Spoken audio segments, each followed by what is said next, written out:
الرحيم الحمد لله رب العالمين الرحمن الرحيم مالك يوم الدين إياك نعبد وإياك نستعين اهدنا الصراط المستقيم صراط الذين أنعمت عليهم غير المغضوب عليهم ولا الضالين آمين. تمام تعریفیں اللہ کے لیے جو تمام جہان کا پالنے والا ہے، جو بڑا مہربان نہایت رحم کرنے والا ہے، جو جزا کے دن کا مالک ہے. ہم تیری ہی عبادت کرتے ہیں اور ہم تجھ سے ہی مدد طلب کرتے ہیں. ہم کو سیدھے راستے کی ہدایت دے، ان لوگوں کے راستے کی جس پر تو نے انعام کیا ہے، جن پر تیرا غضب ہوا ہے، ان کے راستے کی نہیں اور نہ گمراہ لوگوں کے راستے. یہ سورہ فاتحہ ہے. اس کے بارے میں بتایا کہ یہ بہت اہم سورۃ قرآن کریم ہے. اللہ تعالیٰ نے قرآن کریم کو لوگوں کی ہدایت کے لیے نازل کیا ہے اور اس کتاب کا آغاز سورہ فاتحہ سے ہے. یہ ہدایت والی کتاب جو ہے قرآن ہے، اس کی ابتدا اللہ تعالیٰ نے سورہ فاتحہ سے ہے. تو کتنی اہم سورت ہوگی اور ہر نماز میں اس کا پڑھنا واجب کر دیا. ہر نماز میں اس کا پڑھنا واجب. اس کی اہمیت سے ثابت ہوتی. حضرت مجدد الفسانی رحمۃ اللہ علیہ اپنے مکتوبات میں حضرت علی رضی اللہ تعالیٰ عنہ کا قول نقل کیا ہے کہ اللہ تعالیٰ نے 104 کتابیں آسمان سے نازل کی. اس میں سے 100 صحیفے تھے اور 4 بڑی بڑی کتابیں، تو کل 104 کتابیں نازل کی. 100 صحیفے جو نازل ہوئے، حضرت شیس علیہ السلام پر 50 صحیفے نازل ہوئے، حضرت ادریس علیہ السلام پر 30 صحیفے نازل ہوئے، حضرت ابراہیم علیہ السلام پر 10 صحیفے نازل ہوئے اور حضرت موسیٰ علیہ السلام تورات کی نازل ہونے سے پہلے 10 صحیفے نازل.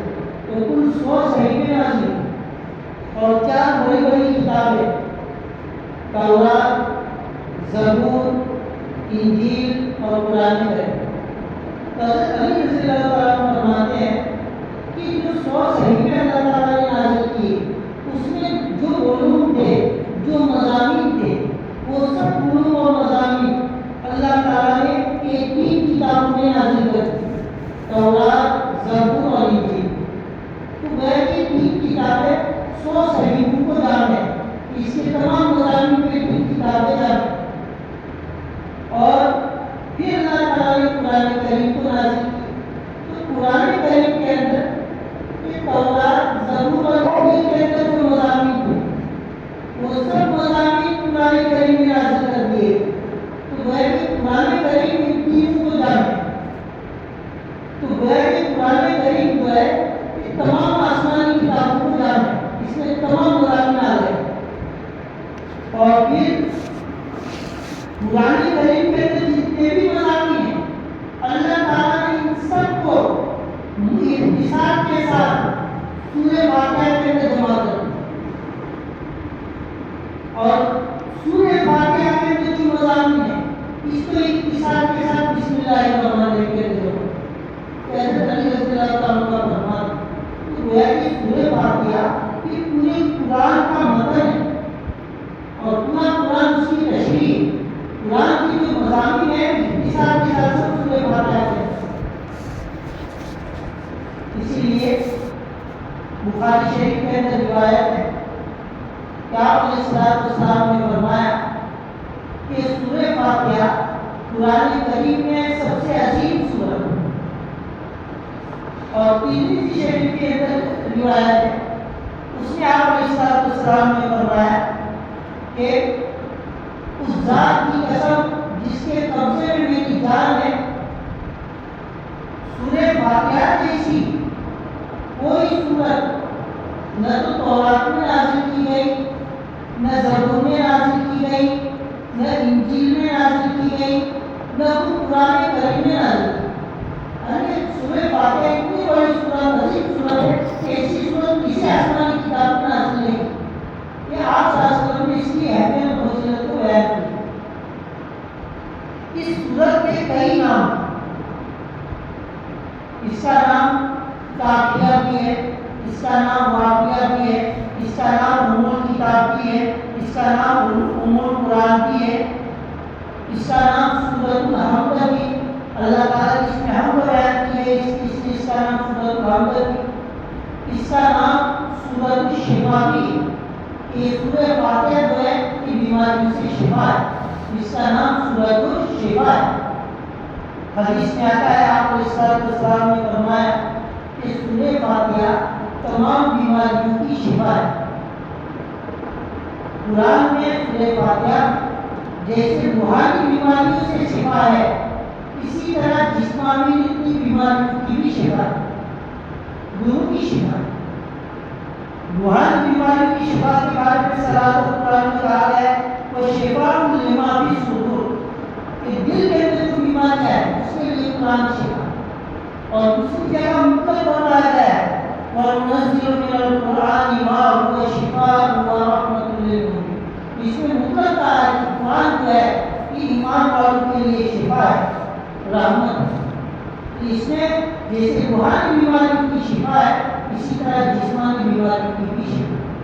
چنانچہ بخاری شریف کے اندر حضرت ابو سعید خدری رضی اللہ تعالیٰ عنہ کا واقعہ آتا ہے کہ آپ علیہ السلام نے صحابہ کی جماعت کو کسی محاذ پر روانہ کیا، تو رات کا وقت ہوا تو کسی بستی میں پہنچے وہاں، تو وہ بستی کے اندر ہوٹلیں وغیرہ تو نہیں اس زمانے، کھانے وغیرہ کا انتظام وغیرہ، تو بستی والوں سے کھانا کا مانگا قبیلے والوں سے، انہوں نے مہمان نوازی کرنے سے انکار کر اور ان کو ٹھہرانے سے بھی انکار کر، تو یہ بستی کے باہر جنگل میں جا کر انہوں نے پڑاؤ کرا۔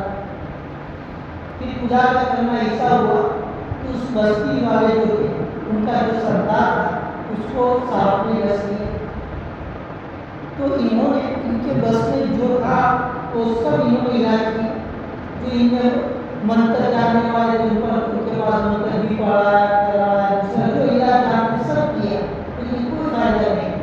تو پھر یہ کافی والے جو صحابہ کا کافلا ٹھہرا ہوا تھا وہاں، اور وہاں آ کے انہوں نے قبیلے والوں نے ان سے پوچھا کہ تمہارے اندر کوئی منتر جانتا ہے کہ ہمارے سردار کو صاحب نے ڈس دیا ہے، تو کوئی منتر جانتا ہو تو منتر کرو۔ حضرت ابو سعید خدری رضی اللہ تعالیٰ عنہ نے کہا کہ ہاں میں جانتا ہوں، لیکن اجرت 30 بکریاں لوں، میں دم تو کر دوں لیکن 30 بکریاں اجرت، اور 30 بکریاں اس لیے کہا کہ 30 صحابہ تو 30 بکریاں یہاں کوئی 30 بکریاں ہے، تو انہوں نے مہمان نوازی نہیں کی، ان کے ساتھ اچھا سلوک نہیں کیا، اس لیے انہوں نے دم بھوک کر نہیں کیا بلکہ اجرت دے کر انہوں نے دم کیا، اور دم کیا ہے سورہ فاتحہ پڑھ کر دم کیا۔ اس کو جیسے دم کیا تو حدیث میں آتا ہے الفاظ کہ جیسے کسی آدمی کو باندھ دیا ہو اور رسی چھوڑ دے تو ایک دم ایسا فریش فری ہو جاتا ہے، تو اسی طرح جیسے اس کو دم کیا تو جو تکلیف تھی بالکل ختم ہو گئی، ایک دم فری ہو سب ظاہر کر دیا۔ دیکھو یہ سورہ فاتحہ سے شفا ہوئی۔ انہوں نے بکریاں لے لی لیکن تقسیم نہیں کی، انہوں نے یہ کہا کہ اللہ کے نبی کے پاس جا کر پہلے مسئلہ پوچھا کہ یہ دم کر کے کوئی بکریاں لینا جائز بھی ہے، اگر جائز ہوگا تو بھی تقسیم کر، اور جائز نہیں ہوگا تو واپس کر۔ تو انہیں تقسیم میں بکریاں لے کر ہی آپ صلی اللہ علیہ وسلم کے پاس آئے، اور جب آپ کے پاس آئے قصہ سنا ہے تو آپ نے کہا کہ بالکل تم نے اجرت کی ہو جائے گی اور اس میں میرا بھی حصہ رکھو، تقسیم تو اس میں میرا بھی حصہ رکھو۔ اصل یہاں یہ بتانا ہے کہ جو سانپ کا ڈسا ہوا آدمی تھا، مرنے کے قریب تھا، سورہ فاتحہ. لیکن یہاں پر سوال یہ ہے کہ اللہ کے نبی نے فرمایا کہ سورہ فاتحہ میں شفا ہے، اور کئی قصے بھی ہے ہمارے اکابرین کے بھی، صحابہ کے، کہ انہوں نے اس کو پڑھ کر دم کیا تو بیماری سے شفا ملی. لیکن ہم دم کرتے ہیں، ہم کئی مرتبہ بیماری دم کرتے ہیں، ہم کو شفا نہیں.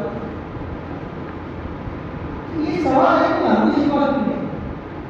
اس کا جواب یہ کہ دیکھو سورہ فاتحہ میں شفا ہے، یہ تو 100% بات اللہ کے نبی نے فرمایا.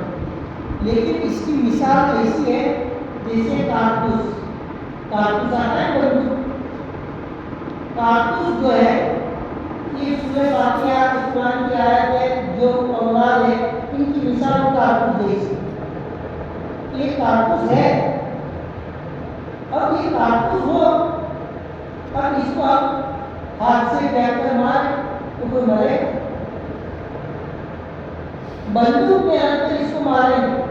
اگر بندوق کم مار والی ہے تو اس کا اثر ہوگا لیکن تھوڑا، اور پاورفل مار والی ہے بندوق، اس میں وہ کارتوس رکھ کر مارے تو فوراً سامنے والے کو کیا ہے مار دے.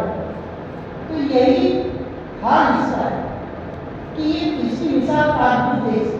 اب پڑھنے والے پر ہے کہ پڑھنے والے میں کتنا دم ہے، کتنی طاقت ہے، پڑھنے والے کے اندر کتنا یقین ہے، اس پر اس کے اندر کتنا توکل ہے، اس کی روحانیت کتنی مضبوط ہے، اس اعتبار سے اثر کرے. اس میں اثر تو ہے لیکن اثر پڑھنے والے کے اعتبار، ہمارے اندر فرق ہے، اس اعتبار سے اثر میں فرق ہوگا. اس کے اللہ کے ولی، اللہ کے حضور کو پڑھ کر دم کرتے ہیں تو کیا ہے شفا ہو جائے. ہماری زبان بنتی ہے، ہمارے عمل بنتے ہیں، ہمیں روحانیت کے اعتبار سے ایک دم تھرڈ کلاس ہے، اس لیے ہمارے پڑھنے سے اثر نہیں ہوتا. اس لیے اس میں شک کرنے کی ضرورت نہیں ہے، ہمارے اندر کمی ہوتا ہے. دیکھو سورہ فاتحہ جو ہے اس کا نام سورۃ السؤال بھی ہے. اس میں اللہ تعالیٰ نے بندے کو سوال کرنے کا طریقہ بھی بتایا.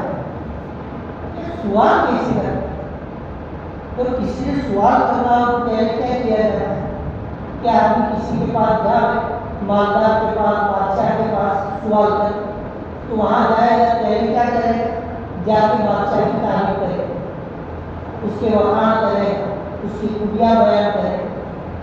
پھر دوسرے نمبر پر کیا کرے گا؟ اس سے اپنا تعلق بیان کرے گا، اپنا رشتہ بیان کرے گا، اپنا کیا ہے رابطہ بیان کرے گا کہ بادشاہ سے میرا کیا کرنا. اور پھر تیسرے نمبر پر وہ اپنا مقصد بیان کرے گا، اپنے آنے کا مقصد بیان کرے گا، میں کیوں آیا. تو یہی طریقہ قرآن کریم میں سورہ فاتحہ میں بتایا. الحمدللہ رب العالمین الرحمن الرحیم مالک یوم الدین. یہ تین آیتوں میں اللہ تعالیٰ کی تعریف ہے، بندہ اللہ کی تعریف ہے.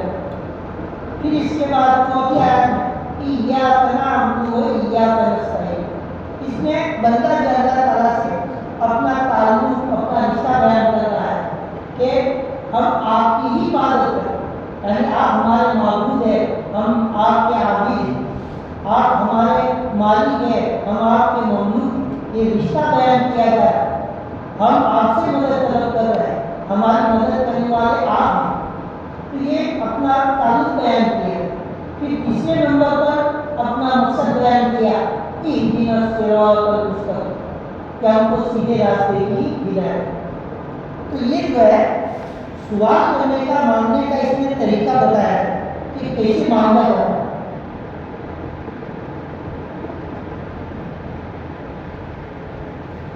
اس سورت کے اندر 7 آیت، اس میں 3 آیتیں اللہ تعالیٰ کی حمد و ثنا بیان کی گئی پہلی 3 آیت میں. آخر کی 3 آیتوں کے اندر بندے کی دعا اور درخواست ہے، اور بیچ کی آیت ہے، اس آیت کے اندر یہ آیت مشترک ہے، اس میں اللہ تعالیٰ کی حمد و ثنا بھی ہے اور بندے کی دعا اور درخواست ہے. یہ 7 آیت ہے.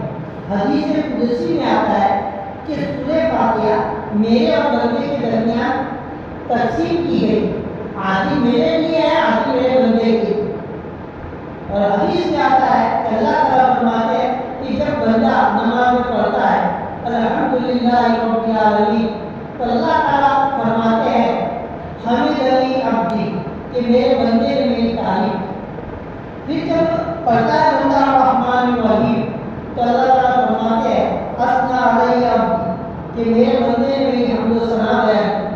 پھر جب وہ پڑھتا ہے مالک یوم الدین، تو اللہ تعالیٰ فرماتے ہیں مجدنی عبدی، میرے بندے نے میری بزرگی بیان۔ اور پھر جب وہ پڑھتا ہے ایاک نعبد و ایاک نستعین، تو اللہ تعالیٰ فرماتے ہیں کہ یہ میرے اور میرے بندے کے درمیان مشترک، اور بندے نے جو مانگا وہ اس کو ملے۔ اور پھر اس کے بعد اہدنا الصراط المستقیم، یہاں سے آخر تک بندہ پڑھتا ہے، اللہ تعالیٰ فرماتے ہیں یہ سب میرے بندے کے لیے، اور وہ جو مانگے گا اس کو دیا جائے گا۔ تو گویا کہ یہ سورت پڑھتے ہیں، اللہ تعالیٰ اس کا جواب دیتے ہیں، اللہ تعالیٰ اس کا جواب ہمارے اللہ تعالیٰ سے مناجات ہوتی ہے۔ یہ سورت کتنی اہم۔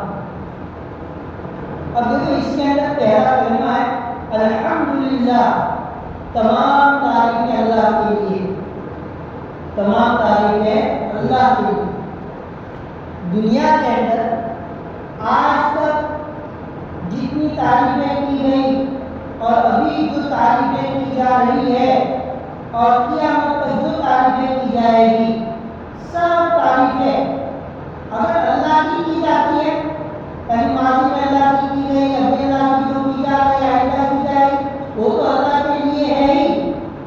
لیکن دنیا کی جتنی چیزیں ہیں، دنیا میں جتنی مخلوق ہے، ان کی بھی جو تعریف کی جا رہی ہے، وہ تعریف بھی ظاہر میں تو مخلوق کی ہے، لیکن حقیقت وہ تعریف بھی اللہ کی، حقیقت وہ تعریف بھی اللہ کی۔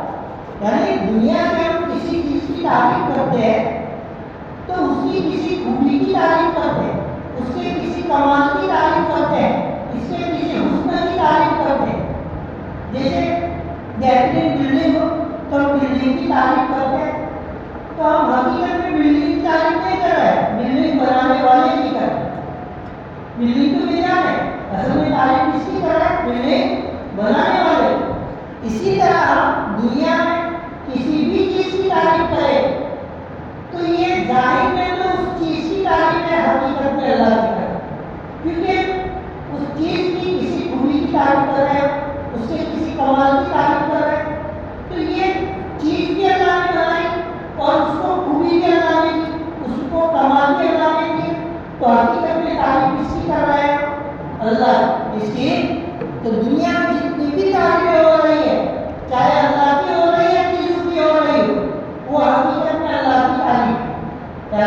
اگر اللہ کی کر رہا ہے تو بلا واسطہ اللہ کی تعریف ہے، اور چیزوں کی کر رہا ہے تو بلا واسطہ اللہ کی تعریف کر رہا ہے۔ پھر آگے کیا ہے؟ رب العالمین، اللہ جو ہے وہ تمام جہان کا پالنے والا ہے۔ رب کہتے ہیں کہ جو ہے ہماری تمام ضرورتوں کو پیدا ہونے سے لے کر موت تک کی جتنی ضرورتیں ہیں، موقع کی ضرورت، مصلحت کے اعتبار سے تمام ضرورتوں کو پورا کرے، اور بتدریج ضرورتوں کو پورا کرتے کرتے ہم کو کمال تک پہنچائے، اس کو کہتے ہیں رب۔ رب کا مطلب کھانے پینے کا انتظام کرنے والا نہیں، بلکہ تمام ضرورتوں کو ہماری پوری کرنے والا جو ہے وہ رب ہے۔ تو اللہ تعالیٰ ہمارا رب ہے، ہمارا پالنے والا ہے، اور صرف انسان کا رب نہیں، رب العالمین، تمام جہان کا رب، انسان کا نہیں، جنات کا بھی رب ہے، اسی طرح حیوانات کا بھی رب ہے، نباتات کا بھی رب ہے، جتنے جہان ہے سب کا رب۔ تو دیکھو عالمین کا، تمام جہان کا، عالم کی جمع ہے عالمی۔ دنیا میں کئی عالم، دنیا میں کئی مخلوق ہے، تو ہر مخلوق کا ہر عالم الگ ہے، انسان کا عالم الگ ہے، جنات کا عالم الگ ہے، فرشتوں کا عالم الگ ہے، نباتات کا الگ ہے، جمادات کا الگ۔ اسی لیے حضرت وہب بن منبہ رضی اللہ عنہ فرماتے ہیں کہ 18,000 عالم ہیں،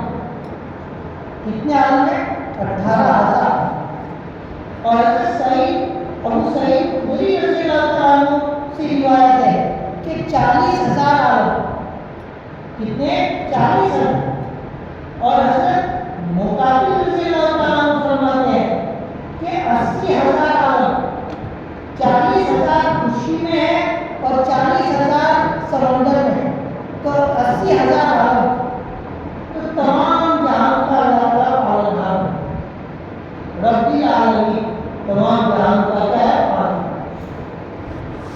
الرحمن الرحیم، جو بڑا مہربان نہایت رحم کرنے والا۔ دیکھو رحمان اور رحیم دو صفت ہیں۔ حضرت شیخ عبدالعزیز محدث کہنی رحمۃ اللہ علیہ فرماتے ہیں کہ رحمان کہتے ہیں جو بغیر مانگے دے، یعنی ہم مانگے بغیر مانگے دے اس کو رحمان کہتے ہیں، اور رحیم کہتے ہیں جو مانگنے پر دے۔ تو اللہ تعالیٰ رحمان بھی ہے، رحیم بھی ہے۔ ہم جب پیدا ہوئے تو کہ ہمارے جتنے بھی آتا ہے آنکھ کان ناک پاؤں جتنی صلاحیت، ہم نے اللہ تعالیٰ سے کچھ بھی نہیں مانگا، بغیر مانگے اللہ تعالیٰ نے سب آزاد دی۔ تو اللہ تعالیٰ کیا ہے؟ رحمان۔ اور ہم پیدا ہونے کے بعد جب بڑے ہو گئے، ہم اپنی ضرورت اللہ تعالیٰ سے مانگتے ہیں، اللہ تعالیٰ بیمار ہے اللہ تعالیٰ شفا دے، تنگ ہے اللہ تعالیٰ برانی، تو اللہ تعالیٰ مانگتے ہیں اس کو، اللہ تعالیٰ کو شفا دیتے ہیں، ہم کو کیا ہے اسی میں برکت دیتے ہیں، یہ مانگنے پر دیتے ہیں۔ اس لیے اللہ تعالیٰ رحیم بھی، تو اللہ تعالیٰ رحمان بھی ہے، مگر مانگے بھی دیتے ہیں، اور رحیم بھی ہے، مانگنے پر بھی دیتے ہیں۔ اور بعد میں رحمان اور رحیم نے فرق بیان کیا ہے کہ رحمان کہتے ہیں عام الرحم، کہ جس کی رحمت عام، اس کو رحمان کہتے ہیں۔ اللہ تعالیٰ دنیا میں رحمان، اللہ تعالیٰ کی رحمت دنیا میں ہم، چاہے اللہ کو ماننے والا ہو یا ماننے والا نہ ہو، کافر ہو یا مومن ہو، ہر ایک کو اللہ تعالیٰ روزی دیتا ہے، ہر ایک کو ہر ایک کی اللہ تعالیٰ ضرورتیں پوری کرتا ہے۔ تو دنیا میں اللہ تعالیٰ رحمان ہے کہ اس کی رحمت عام ہے، ماننے والوں کو بھی اللہ تعالیٰ دیتا ہے، نہ ماننے والوں کو بھی دیتا ہے۔ اور رحیم کہتے ہیں تام الرحم، جس کی رحمت تام۔ تو اللہ تعالیٰ آخرت کے اندر رحیم ہو، ایمان والوں کو مکمل رحمت دے، تام رحمت ایمان والوں کو ہے۔ دنیا میں تام رحمت نہیں ہو سکتی، دنیا میں جتنی بھی نعمتیں ہیں سب ناقص ہیں، کامل نعمتیں آخرت میں ہو، اس لیے دنیا میں تام رحمت نہیں ہو سکتی۔ اللہ تعالیٰ رحمت کرتے ہیں، لیکن اللہ تعالیٰ کی رحمت کا کیا کمال جو ہے وہ کہاں ظاہر ہوگا؟ آخرت کہ اللہ تعالیٰ ایمان والوں کو مکمل رحمت کرتا ہے، وہاں کافر کو ذرہ برابر بھی رحمت نہیں ہوتی آخرت۔ اسی لیے کہا جاتا ہے رحمان دنیا و رحیم الآخرہ، اللہ تعالیٰ کے بارے میں آتا ہے رحمان دنیا و رحیم الآخرہ، کہ دنیا کے اعتبار سے رحمان اور آخرت کے اعتبار سے رحیم۔ تو دیکھو اللہ تعالیٰ کی تعریف الحمدللہ رب العالمین کہ یہ جو جملہ ہے کتاب میں آتا ہے کہ اللہ تعالیٰ کو کوئی نعمت دے اور اس کو ہم الحمدللہ رب العالمین کہے، تو گویا کہ ہم نے اس نعمت کا شکر ادا کریں، شکر ادا ہو جائے۔ یہ عیسیٰ کے حمد کا کلمہ ہے کہ اللہ تعالیٰ کی کوئی بھی نعمت پر ہم یہ کلمہ کہہ دیں تو انشاءاللہ اس نعمت کا کیا ہو جائے گا؟ شکر ہو جائے گا۔ اللہ تعالیٰ کی دیکھو ہر آن ہر گھڑی ہم پر نعمتیں برستی رہتی ہے، ہمیں اندازہ کیے کتنی نعمتیں ہم پر برستی رہتی ہے۔ غالباً مامون رشید کا زمانہ تھا، مشہور بادشاہ گزرا ہے مامون رشید، ایک مرتبہ اپنے دربار میں بیٹھا تھا اور اس کو پیاس لگی تو پانی منگوایا، تو پانی کا گلاس دیا اور پینے لگا، تو جیسے منہ کے قریب لے گیا تو حضرت بہبول رضی اللہ رحمۃ اللہ علیہ ایک بڑے بزرگ گزرے ہیں، وہ مشہور بزرگ بہبول، وہ وہاں موجود تھے، تو انہوں نے کہا کہ بادشاہ سلامت ابھی 1 منٹ ٹھہر جائے کہ اگر آپ کو سخت پیاس لگی ہو اور یہ پانی آپ کو نہ ملے یا پانی آپ کے اندر اتر نہ سکے تو آپ اس کے لیے کیا کر سکتے؟ تو بادشاہ نے کہا کہ میں اپنی پوری حکومت دے، یعنی سخت پیاس لگی ہو اور پانی میرے اندر نہ جا سکے یا پانی مجھے نہ ملے پیاس بجھانے کے لیے، تو میں پانی حاصل کرنے کے لیے، اپنی پیاس بجھانے کے لیے میں اپنی پوری حکومت دے دوں۔ پھر کہا کہ آپ پورے دن میں جو پانی پیتے ہیں، اگر یہ پورا پانی جو ہے اندر سے باہر نہ نکلے، پیشاب رک جائے اور سخت تکلیف ہونے لگے، تو اس کو باہر نکالنے کے لیے آپ کیا کرتے ہیں؟ تو اس کے بادشاہ نے کہا میں پوری حکومت دے دوں۔ تو حضرت بہادر نے کہا کہ دیکھو، ایک گلاس پانی کی قیمت آپ کی حکومت نہیں، یعنی آپ کی پوری حکومت مل کر ایک گلاس کی قیمت نہیں۔ تو ایک گلاس پینے کی قیمت اور نکالنے کی قیمت جو ہے دو حکومتیں دیں گے آپ، تو پینے کی اور نکالنے کی ایک گلاس جو آپ کی پوری حکومت گلاس کی قیمت ہے۔ اور ہمارے پر اللہ تعالیٰ کتنی نعمتیں برس گئے، ہم اللہ تعالیٰ کی نعمتوں کا شکر ادا کر ہی نہیں سکتے۔ اس لیے اللہ تعالیٰ نے قرآن میں فرمایا وَإِن تَعُدُّوا نِعْمَتَ اللَّهِ لَا تُحْصُوهَا، کہ شکر ادا کرنے کی بات تو دور کی، اللہ تعالیٰ کی نعمتوں کو تم گننا چاہو تو گر بھی نہیں سکتے، تو گنا نہ سکے تو یہ شکر تو کہاں ادا کر سکتے۔ اس لیے ہر وقت جو ہے جب بھی یاد آئے الحمدللہ کہتے ہیں، اللہ تعالیٰ انشاءاللہ ہم کو شکر گزار بندوں میں شامل کرے۔ اللہ تعالیٰ قرآن کریم میں اپنے بندوں کی شکایت، اللہ تعالیٰ اپنا خالق و مالک ہے، اس نے اپنے بندوں کی شکایت کی ہے وَقَلِيلٌ مِّنْ عِبَادِيَ الشَّكُورُ، کہ میرے بندوں میں بہت تو میرا شکر ادا کرنے کا اکثر ناشکر ہے۔ اللہ تعالیٰ شکایت کر کہ میرے بہت تو بندے شکر ادا کریں، اور اللہ تعالیٰ سے دعا کرے کہ اللہ تعالیٰ ہم سب کو اپنے شکر گزار بندوں میں شامل کرے۔ اور اللہ تعالیٰ کی نعمت کا ہے، اس میں کبھی کبھی سوچتے بھی ہے کہ کتنی نعمت ان پر برس ہے، کتنی نعمت میں استعمال کر رہا، اور میں اللہ تعالیٰ کی کتنی فرما برداری کر رہا، کتنا شکر ادا کہ سوچیں گے بھی تو بھی ہم کو احساس ہوگا کہ ہم جو ہے اللہ تعالیٰ کی نعمتوں کا شکر ادا نہیں کرتے۔